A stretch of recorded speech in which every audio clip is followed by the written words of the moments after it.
Boa noite, queridas irmãs.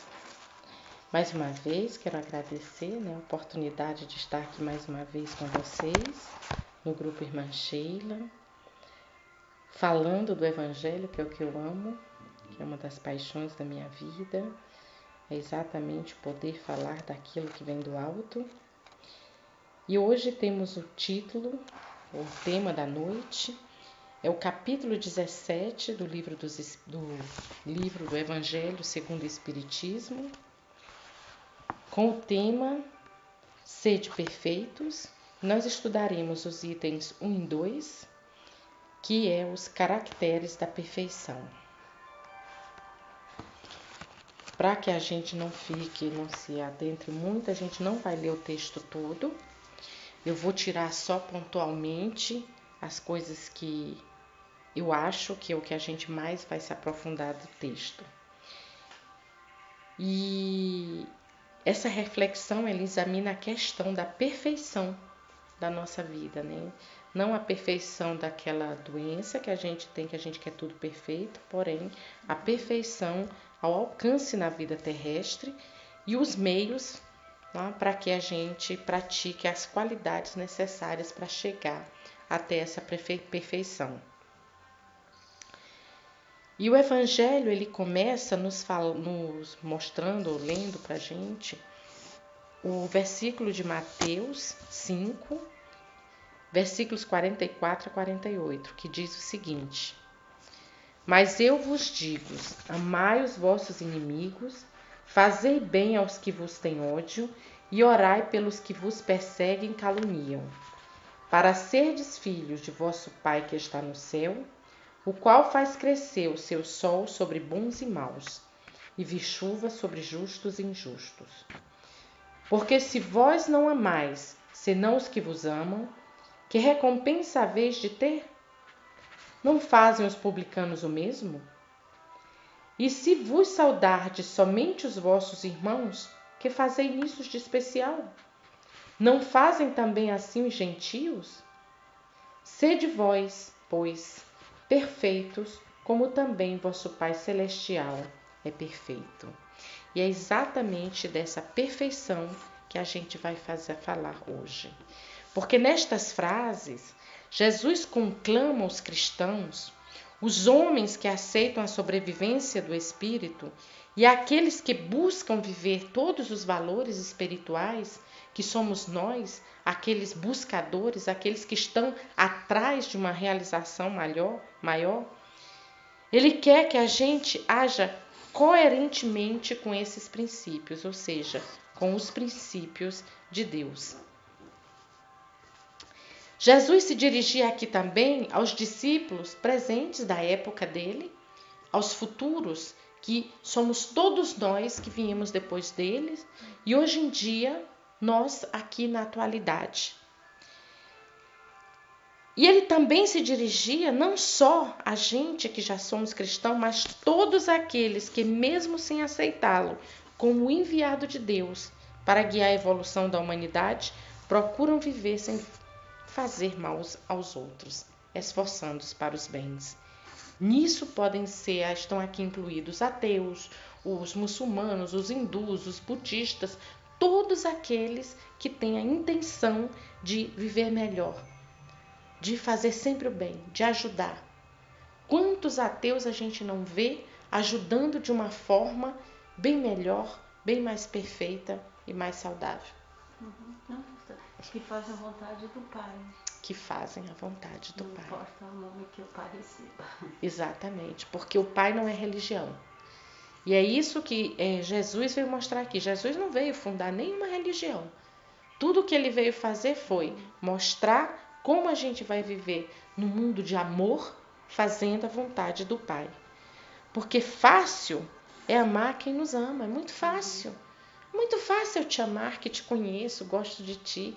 É muito fácil eu amar a minha filha, o meu marido, eu amar aqueles do meu convívio íntimo. Isso é fácil. É muito fácil eu amar aqueles que fazem o mesmo que eu, que comungam a mesma religião.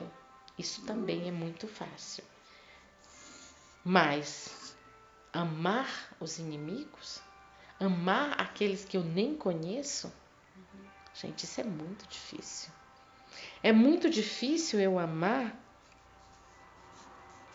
os outros, principalmente aqueles que fazem mal. Porque já se diz há muito tempo, amor com amor se paga. Mas isso é fácil. Agora, amar aquele que me prejudicou? Amar aquele que matou meu filho? Amar aquele que se explodiu e matou um bando de criancinha? Isso é muito difícil. Porque Jesus, quando ele diz isso, ele está examinando-nos com desassombro para que notemos as nossas imperfeições. E ele está nos mostrando que elas são tão grandes que mesmo depois de 2 milênios que ele veio e mais de 6 milênios de evolução, agora que a gente está atingindo um estágio com um pouquinho de bondade, agora que a gente está começando a fazer o bem, porque querendo ou não, a gente vai ver aí na humanidade. Os jornais, as internet, tá tudo cheio de coisa ruim. 90% dos filmes nas televisões e nos cinemas é só falando do quê? Das imperfeições humanas, porque elas são muitas. Mesmo depois de tantos anos, a gente já atingiu uma tecnologia, um desenvolvimento tecnológico incrível. Mas a nossa moralidade ainda precisa de correção. Porque a gente pergunta, mas não somos todos filhos de Deus dentro dessa conotação de imperfeição? Sim, nós somos todos filhos de Deus, mas nem todos agimos como filhos de Deus. Porque Deus faz brilhar o sol para todos nós, bons, maus, ruins. Para o universo não tem bom ou mal. Agora, eu é que me distancio de Deus. Eu é que deixo de ser justa. Eu é que deixo de ser bom. Eu é que saio do meu patamar. Deus dá as mesmas oportunidades de desenvolvimento e de destinação para todos nós. Em todo momento, em todo lugar, em toda hora, onde a gente está. A gente tem chance de aprender. A gente tem chance de ser melhor. Porque nós estamos no lugar certinho que a gente tinha que estar. Mas nós somos aqueles que não aceitamos isso. Nós somos aqueles que nos retiramos da sombra de Deus. E para sermos espíritos bons, com todas as qualidades que os bons devem ter, ainda devemos estagiar aqui na Terra. Porque a gente ainda não tem condição de para ir para um planeta mais desenvolvido ou para uma esfera mais desenvolvida, porque nós ainda estamos aprendendo a amar. Mas, aí vem a boa notícia, nós já possuímos os germes desta bondade, que são necessárias para a gente dar esse salto quântico rumo à perfeição, rumo ao nosso melhoramento. Está tudo dentro de nós. É aquela famosa sementinha de que Jesus falava. Porque Jesus, ele é um modelo de perfeição para a humanidade. Jesus já semeou, né? Já semeou. Ele é o semeador e ele já semeou. Nesse capítulo a gente vai ter o semeador, né? Exatamente. Desculpa. Não, mas está correto. É bom essas colocações, porque aprofunda o tema. Né? Ele semeou, como você disse, ele demonstrou por suas palavras e por seu viver como deve agir um filho de um pai perfeito. Ele não só semeou, como ele exemplificou que é possível.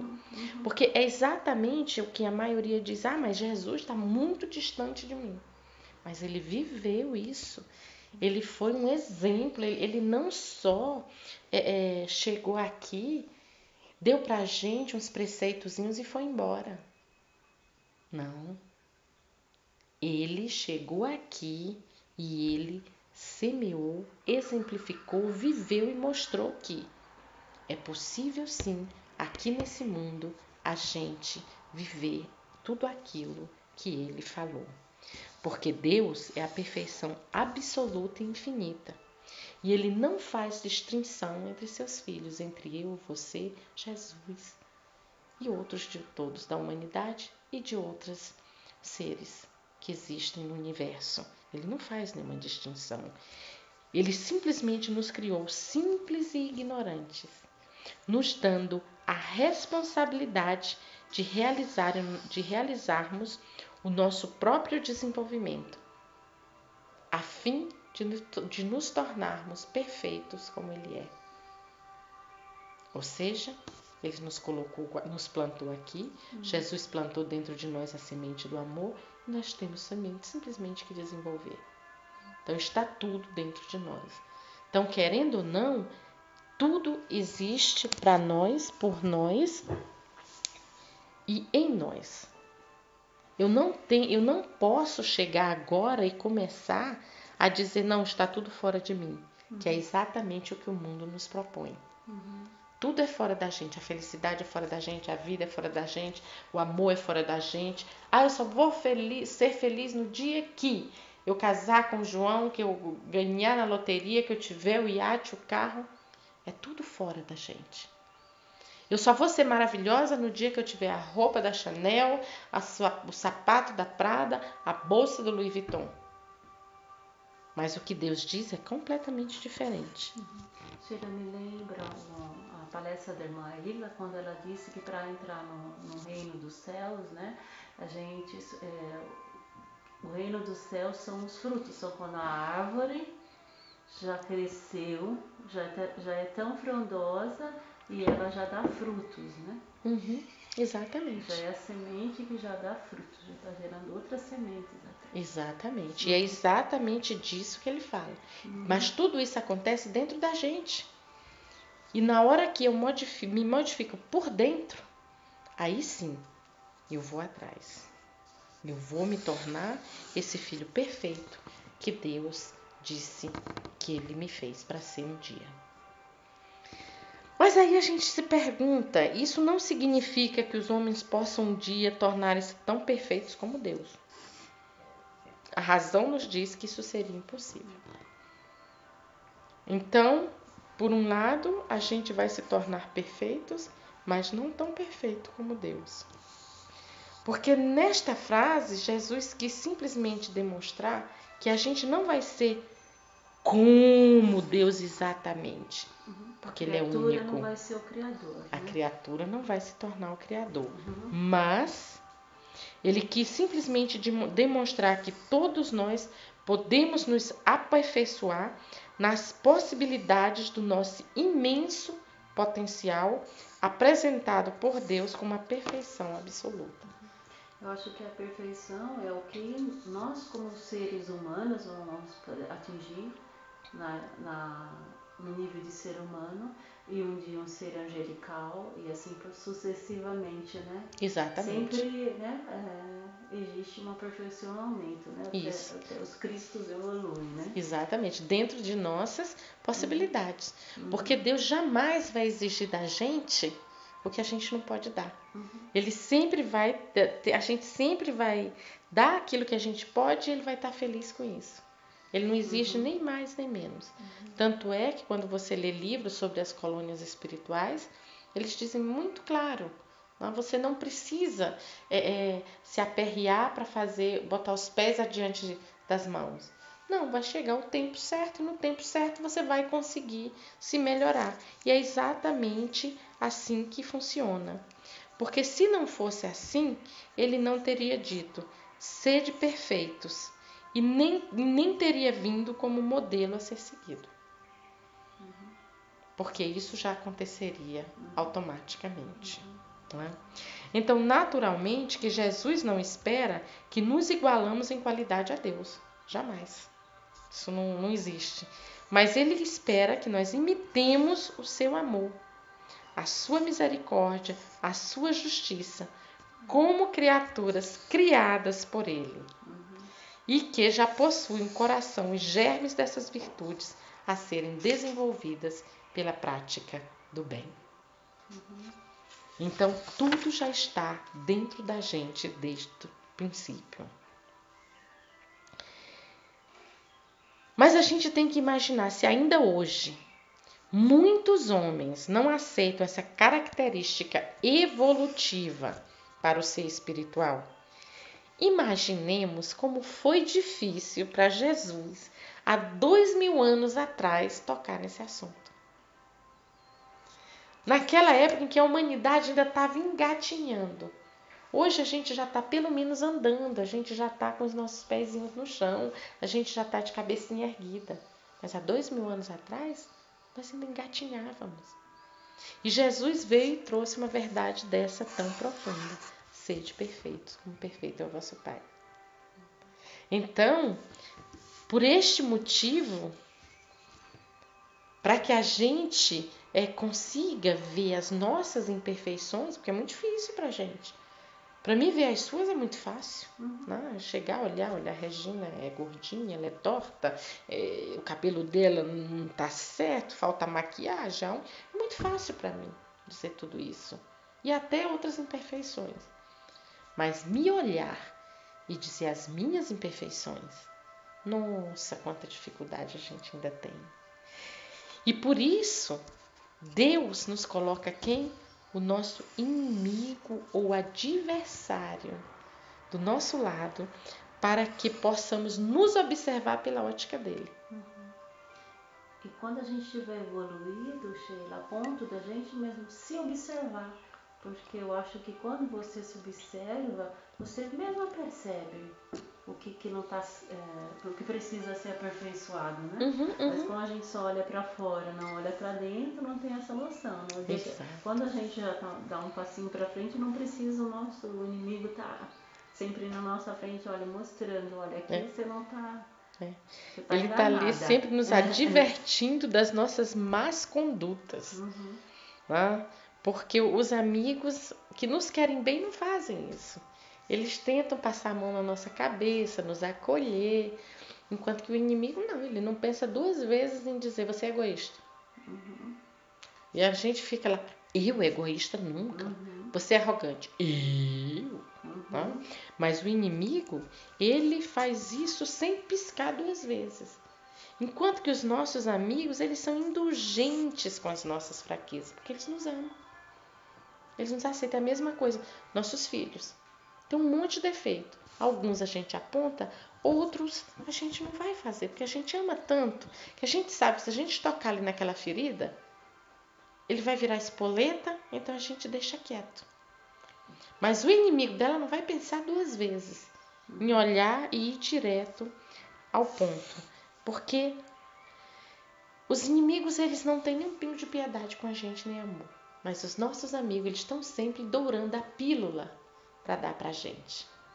Então, eles não vão dizer, você é egoísta. Vão dizer, poxa, o que você acha de ajudar mais, ser mais caridosa? Hã? E a gente não vai entender sempre a mensagem quando ela vem de uma forma tão caridosa. Positiva, como um convite positivo. Exatamente. Né? Raramente a gente vai entender isso. Porque, como a gente falou no começo, a finalidade de tudo isso é a nossa evolução espiritual. É a gente se melhorar como espírito. Não só em uma encarnação, mas em todas as outras vindouras. E sempre se melhorando, desenvolvendo dentro de nós todo o potencial divino existente em cada ser. Então, a gente deixa de ser aquele ser simples e ignorante para nos tornarmos um ser sábio, bom, perfeito e feliz. E para isto, o inimigo aparente, obstáculo da nossa caminhada, é na realidade um instrumento de aperfeiçoamento. Agora, a gente vê isso quando tem alguém nos acusando. Difícil. Mas primeiro a gente vai aprender aqui com o intelecto e um dia vai chegar ao nosso coração. Porque para que isso aconteça, o espírito tem de desenvolver-se em inteligência e moralidade. Em inteligência, a gente até que está bem desenvolvidinho, mas em moralidade ainda falta muito.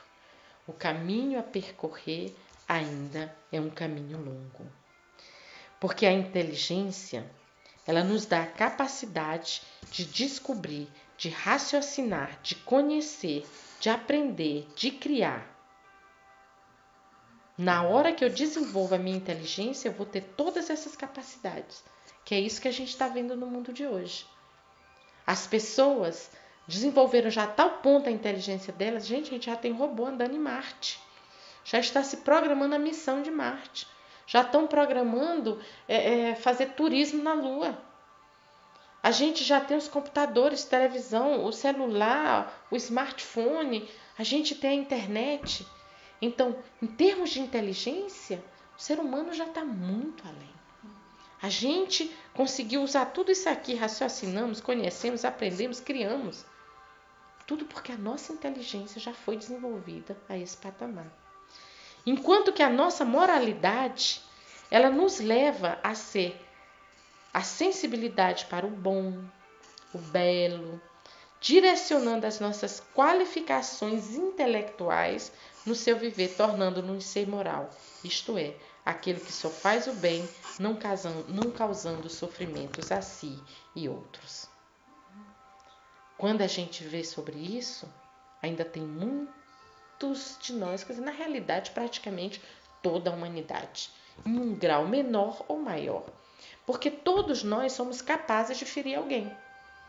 Principalmente aqueles que nos são mais próximos, como marido, filhos, pais, mães, irmãos.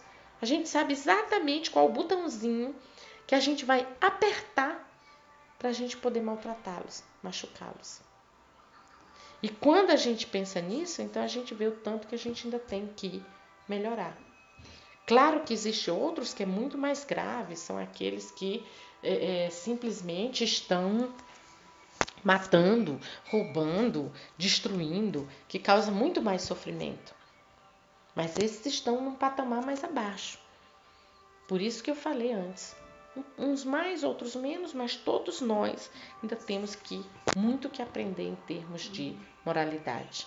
Porque no dia que eu aprender, eu jamais vou maltratar um marido.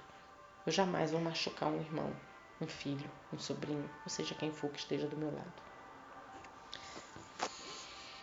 Então, para que possamos nos desenvolver como Deus desejou, Ele nos presenteou com uma coisinha chamada livre-arbítrio. E esse danado desse livre-arbítrio, para a maioria de nós, é um grande problema. Porque como eu tenho a possibilidade de fazer aquilo que eu quero, na hora que eu quero, do jeito que eu quero, o livre-arbítrio é muitas vezes uma grande pedra no meu caminho.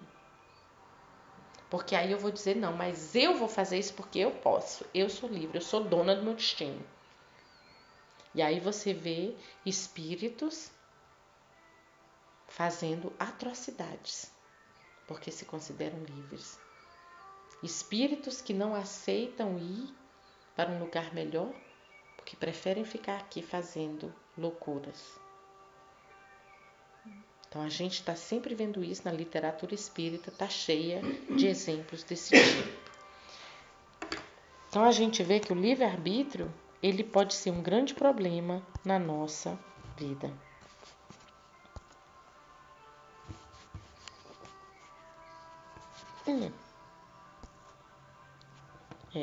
Não sei porque ele não está querendo.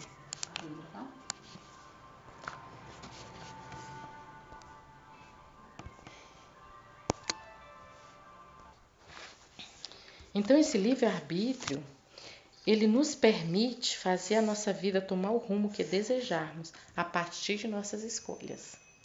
E esse é o grande problema, porque eu tanto posso escolher para o bem como para o mal. Mas de uma coisa é certa, nós iremos assumir as consequências decorrentes dessas escolhas, reencarnando em mundos materiais, tantas vezes quanto forem necessárias para o nosso desenvolvimento, até atingirmos a perfeição relativa às nossas capacidades e possibilidades, tornando-se então sábios, bons e felizes. Mas para isso o caminho é longo, porque as nossas imperfeições, as nossas escolhas nem sempre são as melhores. Na realidade, as nossas escolhas, elas podem nos colocar em sinucas terríveis. Então a gente vê aqui claramente que não basta desenvolver-nos intelectualmente. É necessário também que nos desenvolvamos moralmente. Dentro desses conceitos, dentro desse conhecimento que adquirimos até agora, então a gente vê que o Espiritismo ele veio esclarecer a humanidade mais desenvolvida intelectualmente, mais experientes, porque os motivos racionais da necessidade do esforço do homem na vivência das leis morais, sem as quais os homens jamais viverão em paz e felizes. E ele trouxe essa mensagem. Só que a maioria dos espíritos, quando ainda não atingiram um determinado patamar evolutivo, elas não vão conseguir aceitar ou aprender estes conceitos novos. Porque você chegar para alguém, eu não vou muito longe, tá? Pessoas do meu convívio íntimo, da minha família, quando eu falo determinados conceitos, eles vão dizer, tolice, isso nem existe. Porque se acredita numa vida eterna, mas é uma ideia tão difusa que quando a gente tenta colocar uma ideia mais concreta, eles ainda não estão dispostos nem a ouvir. Então, querendo ou não, dentro desse contexto, o Espiritismo, ele é, pode por assim dizer, uma religião, filosofia para pessoas que estão intelectualmente mais desenvolvidas, que intelectualmente elas já têm a capacidade de assimilar aquilo que ele está propondo, o que a maioria não tem ainda não chegou a esse patamar evolutivo. Todos vão chegar um dia, 100% de certeza, mas ainda precisam de um pouquinho mais de caminhada. E assim a gente vê que, querendo ou não, até uma elitização, podemos falar assim, do Espiritismo. E aí a gente nos pergunta, em que consiste essa perfeição possível à humanidade terrena? A gente está falando aqui o tempo inteiro, o Espiritismo vem, entrou, mas em que consiste isso de verdade, de uma forma concreta? No livro, no Evangelho, está escrito, não basta amar os que nos amam, fazer o bem aos que fazem o bem, é preciso muito mais. Amai os vossos inimigos, fazei bem ao que vos tem ódio, e orai pelos que vos perseguem e caluniam. Afirma Kardec que por esta frase, Jesus mostra que a essência da perfeição é a caridade, na sua mais ampla acepção, porque ela implica a prática de todas as outras virtudes. Então, o Evangelho segundo o Espiritismo já traz uma complementação para aquilo que Jesus disse há 2000 anos atrás. Não é simplesmente ser perfeitos, não é simplesmente amar os nossos inimigos. A gente tem que ter caridade. Que é a máxima do Espiritismo, né? Para da caridade não a salvação, é a máxima, né? Exatamente. Ela é a essência da perfeição. Porque na hora que eu tenho caridade, eu já atingi a perfeição. E aqui a gente não está falando da caridade simplesmente financeira. Não, essa já é um começo. A gente já está falando daquela caridade mesmo que vem de dentro. Aquela que eu faço sem nem dar conta que eu estou fazendo. É aquela em que eu, mesmo as pessoas dizendo que eu estou fazendo a caridade, eu já nem dou conta. Para mim não é nem caridade. Para mim já faz parte da minha essência, do meu ser. Eu já incorporei completamente este conceito. Eu acho que deve ser assim como ver o bem em todo lugar, né? Aceitar as diferenças, essa tolerância, né? A pessoa que é realmente boa, ela encara tudo como está sempre olhando uma criatura de Deus, né? Independente do estado evolutivo que ela está ou não. Aí também tem um pouquinho de sabedoria de saber que aquele ser humano lá tão humilde, que mal pronuncia suas palavras, né, direito, dentro dele ele pode ser muito maior, né, do que qualquer um, né? Como eu acho muito interessante na Santa Ceia, né, que a gente teve comemorando o exemplo de Jesus foi que a gente fosse humilde, né? Ele foi servir, o maior teria que ser o mais humilde de todos. Exatamente. Né? Então, o maior inimigo da caridade, ou dessa essência de perfeição, são duas coisinhas que carregamos dentro de nós: o orgulho e o egoísmo. Essas são as grandes barreiras que nos impedem de atingir esse objetivo maior aqui. Porque tanto o orgulho como o egoísmo, eles são a base de todo o mal aqui na Terra. E que a gente às vezes diz, não, mas eu não sou egoísta. Sim, nós ainda somos muito egoístas. Mas eu não sou orgulhoso. Sim, nós ainda somos orgulhosos. Basta dizer que você não teve condição de comprar no Natal a boneca que está na moda e todo mundo tem para sua filha. Mas você vai pedir um empréstimo no banco para comprar esta boneca, porque você é tão orgulhosa, você não consegue admitir nem para você mesmo, nem para sua filha, que você não pode comprar a boneca da moda que todo mundo tem. Isso é um exemplinho que parece tolo, mas muita gente faz isso hoje em dia. Então isso é o quê? Orgulho. Nada mais, nada menos que orgulho. Briguei com a minha filha, tá? Ah, mas a minha filha que é mal, eu não. Só aceito de novo o convívio no dia que ela voltar e me pedir perdão de joelhos. Orgulho. Puro e simples. Perdeu o trabalho. Não vai procurar outro que seja abaixo daquilo que ele tinha. Orgulho. E aqui a gente pode... Isso aqui são só exemplos exteriores, mas tem também outros orgulhos internos.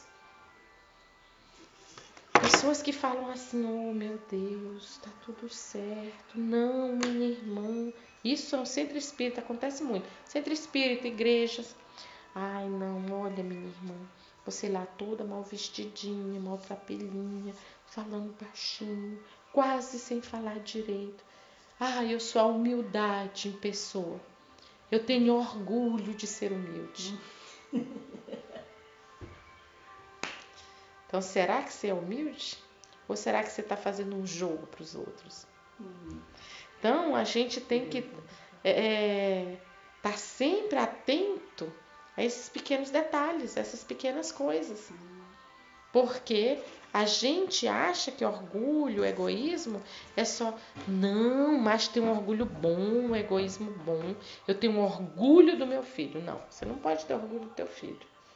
Você tem no máximo admiração, você está feliz porque seu filho conseguiu alguma coisa. Mas ter orgulho do teu filho, aí, tem alguma coisa errada. Porque a palavra orgulho, querendo ou não, em nenhum momento ela traz coisa boa. Porque se eu me orgulho do meu filho, significa que o filho do vizinho é ruim. Então, a gente vai colocar sempre o nosso filho lá acima do filho dos outros. Então, isso não é positivo. O positivo é eu chegar e dizer, não, eu admiro meu filho é o máximo, meu filho é o melhor, eu sou apaixonada, eu amo tudo que meu filho faz. Aí é positivo, aí é bom. Então a gente tem que começar a sair dessas frases feitas que a gente ouviu a vida inteira e que a gente não tem nem noção do que realmente elas significam. Então, como é que a gente vai nos livrar deles, do orgulho e do egoísmo? combatendo frontalmente, assim, dando de testa com ele, a partir de hoje eu não vou ser mais orgulhosa, nem... Não. Isso a gente não vai conseguir nada. Porque quanto mais a gente der atenção para eles, mais eles vão aumentar. Porque aí um dia eu vou ser orgulhosa de estar lutando contra o meu orgulho. Olha só. A gente vai chegar a esse absurdo. Porque a nossa mente ela é muito criativa no que tem respeito a esse tipo de coisa. Então o segredo para a gente acabar com o orgulho e o egoísmo dentro de nós é desenvolvermos as virtudes que lhe fazem oposição. Ou seja, a humildade e a caridade. Na hora que eu desenvolvo elas dentro de mim, aí sim, aí eu tenho condição de dizer que eu estou me melhorando e lutando contra esses dois males terríveis que nos acolhem.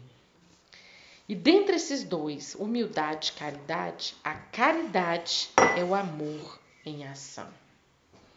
Então a gente vai ver que a caridade já é um tico melhor do que a humildade simplesmente.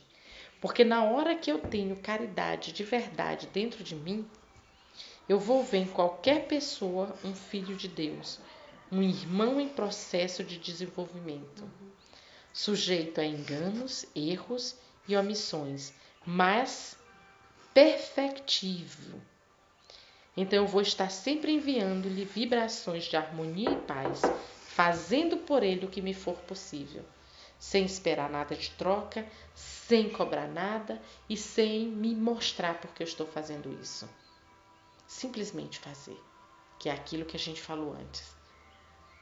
É isso, a caridade ela vai me incorporar em mim de tal forma, ela vai estar tão intrínseca dentro do meu eu, que eu vou sair fazendo bem sem nem dar conta para quem que eu estou fazendo bem.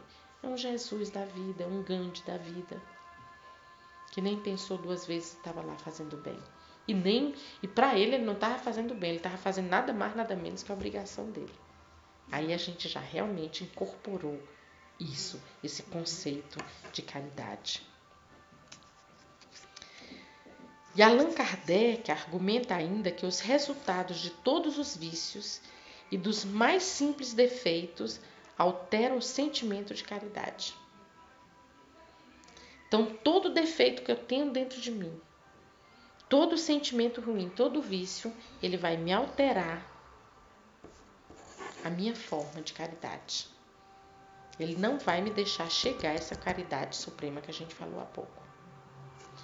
Porque todos já nascemos, como falamos, do egoísmo e do orgulho, que são a sua negação. Ou seja, todos os vícios já nasceram do egoísmo e do orgulho, que são exatamente a negação do que é a caridade. Então, tirar de dentro de mim, substituir, não é tirar, porque a gente não vai tirar, substituir esse vício dentro de mim por algo bom e positivo, uma virtude, é o caminho certo para mim um dia atingir isso. Porque tudo aquilo que exalta a pessoa, colocando-a em primeiro lugar, no centro e acima dos outros, enfraquece ou impede os princípios da verdadeira caridade. Enfraquece ou impede os princípios da verdadeira caridade. Quando a gente degusta isso, quando a gente escuta isso, a gente percebe como a gente ainda tem o que se modificar. E quais são as características da verdadeira caridade? A benevolência, que é a boa vontade para com todos. Você é simplesmente boa. Ser boa sem olhar quem, sem perguntar.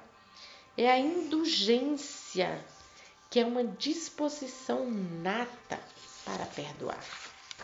Porque na hora que eu sou indulgente, você pode dar ataque, você pode matar o meu filho, o corpo do meu filho, porque o meu filho você não mata, você vai matar o corpo dele, mas eu vou te perdoar. Eu tenho já dentro de mim essa disponibilidade. E a abnegação, que é a renúncia em favor de. Porque na hora que eu sou abnegada, eu não vou ter nenhum problema em renunciar a casa bonita, eu não vou ter nenhum problema em renunciar a filha para ela poder ficar feliz. Não. Vai ser igual aquele caso que Salomão apresentou. As duas mulheres chegaram com uma criança, dizendo que ambas eram as mães.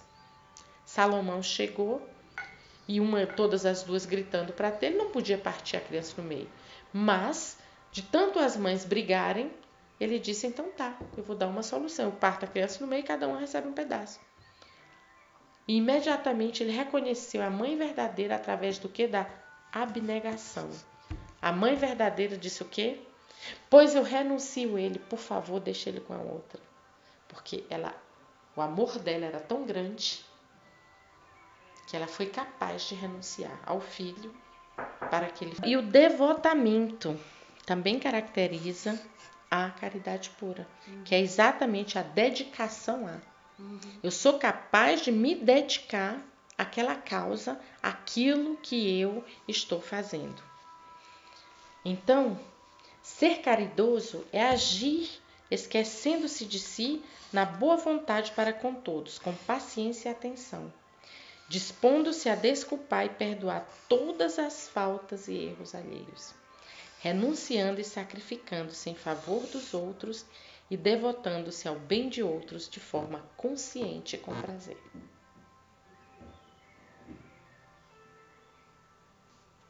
Enquanto a isso não chegarmos, seremos homens imperfeitos. Porque na hora que eu atingir isso, eu serei perfeito. Mas seremos, ao mesmo tempo, espíritos em desenvolvimento. Não seremos, estamos, somos. E isso é uma certeza. Ainda falta muito para atingirmos essa perfeição, mas estamos em desenvolvimento. Por isso que Jesus anunciou e Kardec complementou dizendo: o amor ao próximo estendido até o amor dos inimigos, não podendo aliar-se com nenhum defeito contrário à caridade, é sempre por isso mesmo o indício de uma superioridade maior ou menor. E conclui afirmando que o grau de perfeição está na razão direta da extensão do amor ao próximo. Compreendendo este raciocínio, percebemos o quanto estamos distante da perfeição que podemos atingir. O quanto precisamos estar atentos a tudo que sentimos, pensamos e agimos, para continuarmos nossa caminhada evolutiva, que temos de reconhecer já avançou um bom tanto, se pensarmos no homem primitivo e rude que fomos um dia. Então, hoje, já estamos interessados em usar nossa inteligência e o nosso entendimento para os ensinos de Jesus, porquanto compreendemos com a razão e com a sensibilidade espiritual. Podemos conscientemente esforçar-nos em praticá-los no dia a dia, errando cada vez e acertando de vez em quando. E Kardec termina lembrando que Jesus, depois de haver dado aos espíritos as regras da caridade, no que ela tem de mais sublimes, lhes disse: sede, pois, perfeitos, como também perfeito é o vosso Pai Celestial.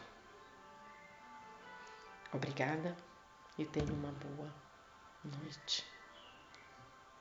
Perguntas?